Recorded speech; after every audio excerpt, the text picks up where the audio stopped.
We don't have any relationship with the outworker. We don't employ them. We have no liability to them. It's just a question of us dealing with contractors who meet our needs in the same way that we meet the needs of the retailer in that total chain of events. $9, ladies. Well, at the end of the day, the consumer sets the price. What the retail industry has done is to enter into the code, and what the code basically says is that firstly, retailers won't deal with any supplier who is proven to have been involved in exploiting outworkers. There can always be an argument as to whose responsibility it is. The retailer is the one that's most farthest from the action in terms of the outworker. Well, the clothing industry, unlike any other industry in Australia, has up to about 6 or 7 levels between consumer and the outworker who makes the product in the first place. During that chain, everyone has to take a cut, and unfortunately at the bottom of the chain, a lot of the outworkers do get ripped off. So ladies, come on in. Few little tops down there that are $10.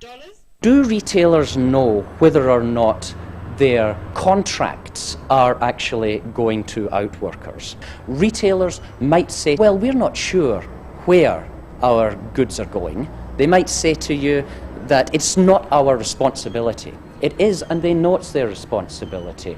And the quality control procedures that they have, the traceability potential that they have, makes it very possible for them to know where their goods are going, and it's in their interest for quality control reasons. I think the only hope for this industry in the long run is its regulation. And retailers are your core component within that chain of production within the clothing industry. And you really have to grab the industry by the jugular. And to do that, you've got to start regulating what is happening at the retail end. The government really didn't understand the role that retailers perform within this model. What we've got to remember about outworking is the fact that it is a reserve pool of labour. If you are going to ensure that your labour costs are as low as possible, then you have got to ensure that there is a large pool of workers so that you can say, well, this person is prepared to produce this garment for half of what you are. So with a figure such as 300,000, not all of those workers are working all the time. They are there ready to work. You go into any boutique, look at the labels inside, and you'll always see Made in Australia. Ask where those companies' factories are, and they'll just say, oh, they're all over Australia. We have factories all over Australia. What they're actually saying is that that's outworkers. Our factories are individual domestic residences.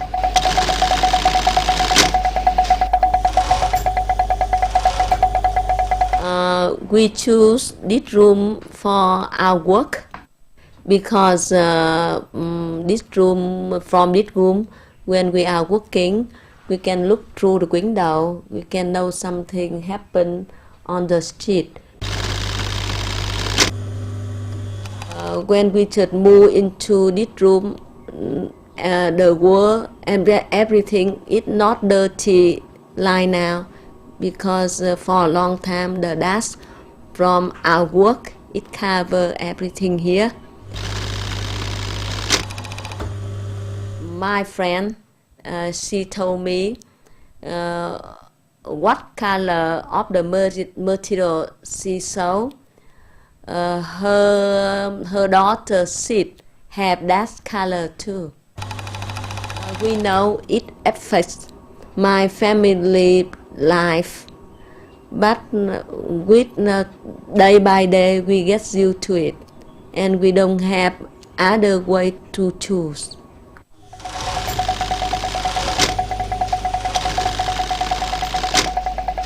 Subsequent to prosecuting companies in the past, they have changed. We believe it is a good strategy to make them do something different, to change the culture in the industry, to sign the code of practice, and to keep the records and allow us to actually police the award.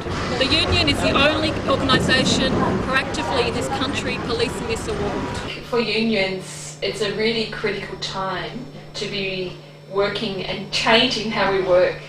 Garment industries are probably the most globalised in the world.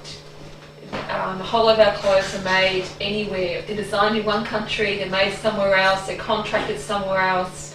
It happens locally, it happens internationally. But particularly look at the Western economies, what we're having is we've got supposed a first world economy and third world economy within.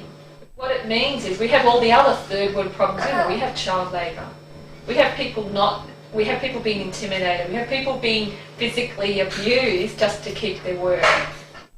The reality is now the core part is how much profit's acceptable and at what human cost will we tolerate for that.